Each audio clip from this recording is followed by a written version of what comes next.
سابق سیکرٹری خارجہ بھی ہیں، سابق سفیر بھی ہیں، شمشاد احمد خان صاحب میرے ساتھ موجود ہیں۔ شمشاد صاحب بہت شکریہ سر آپ کے وقت کا۔ شمشاد صاحب یہ فرمائیے گا سر کہ یہ جو ابھی ایران اور اسرائیل کا تنازع ہے، ابھی ہم پچھلے 24 گھنٹوں میں دیکھ رہے تھے کہ سیز فائر کی بات ہوئی اور پھر یکدم سیز فائر ختم ہو گیا اور دونوں ممالک ایک دوسرے کے اوپر یہ الزام لگا رہے ہیں کہ ان کی طرف سے نہیں بلکہ اوپوننٹ کی طرف سے ہوا ہے۔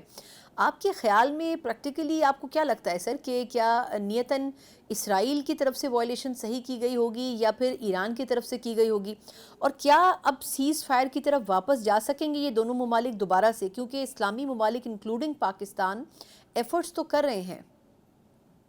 دیکھیں، جب بھی کسی جنگ میں سیز فائر ہوتی ہے تو اس کے لیے کوئی نہ کوئی جو ہوتی ہے انسٹیٹیوشنل ریکوائرمنٹ ہوتی ہے کہ یونائٹڈ نیشنز موجود ہو یا دو گورنمنٹس جو ہیں وہ آپس میں ان کانٹیکٹ ہوں ود ایچ ادر، ان کے درمیان ٹیلی فونک کانٹیکٹ ہو، یعنی وہ چیزیں ہوں۔ لیکن اس جنگ میں اس قسم کا کوئی ایلیمنٹ تھا ہی نہیں۔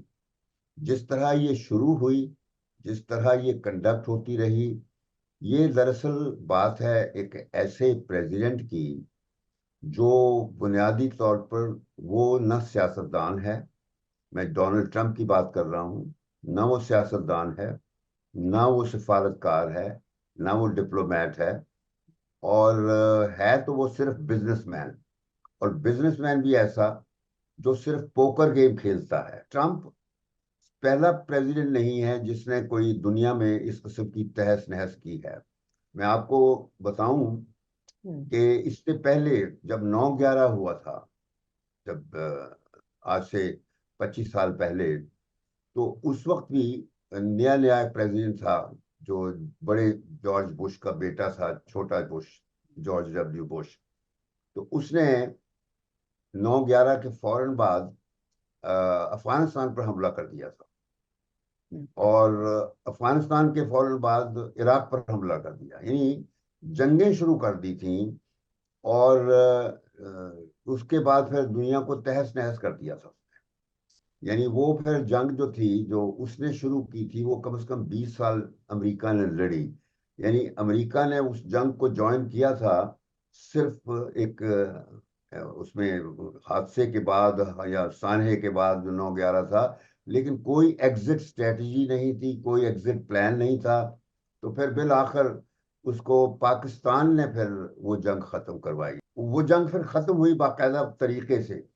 یہ جو جنگ ابھی ختم ہوئی ہے اس میں تو کوئی ادارہ شامل نہیں تھا، کوئی نہ یونائٹڈ نیشنز نہ گورنمنٹ، ایک دوسرے گورنمنٹ کو نہیں پتا تھا۔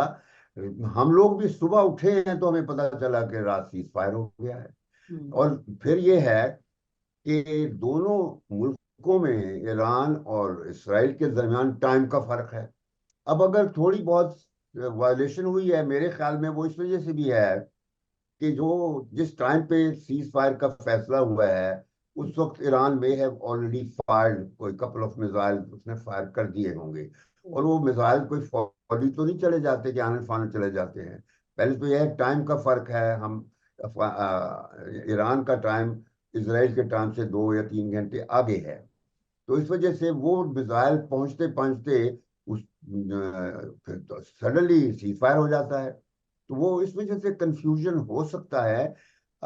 میں اتنی اس کو اہمیت نہیں دیتا یہ اگر وائلیشنز ہوئی ہیں دونوں طرف سے، کیونکہ ایران میں ہیڈ فائرڈ سم میزائل جو اس وقت پہنچے جب ٹرمپ نے آلریڈی اناؤنس کر دی تھی، وہ میزائل واپس تو نہیں لے سکتے تھے ان کو، تو وہ آلریڈی گرنے تھے، اور اس کے بدلے میں اسرائیل نے بھی 1-2 میزائل پھینک دیے۔ تو یہ ہوتی ہیں وائلیشنز۔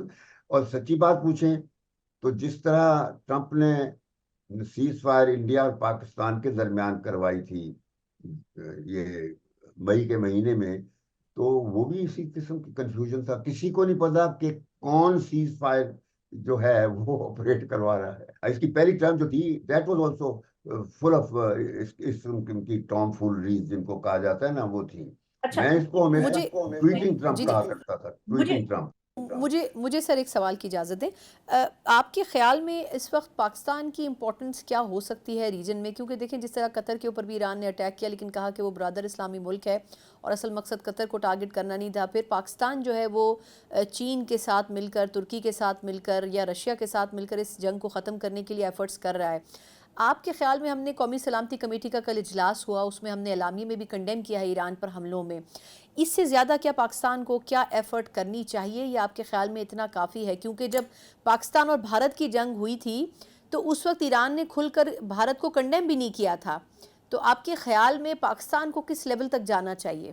نہیں، دیکھیں، ایران کے بارے میں ہماری جو پوزیشن ہے پہلے دن سے جب اسرائیل نے حملہ کیا ہے بالکل ٹھیک رہی ہے.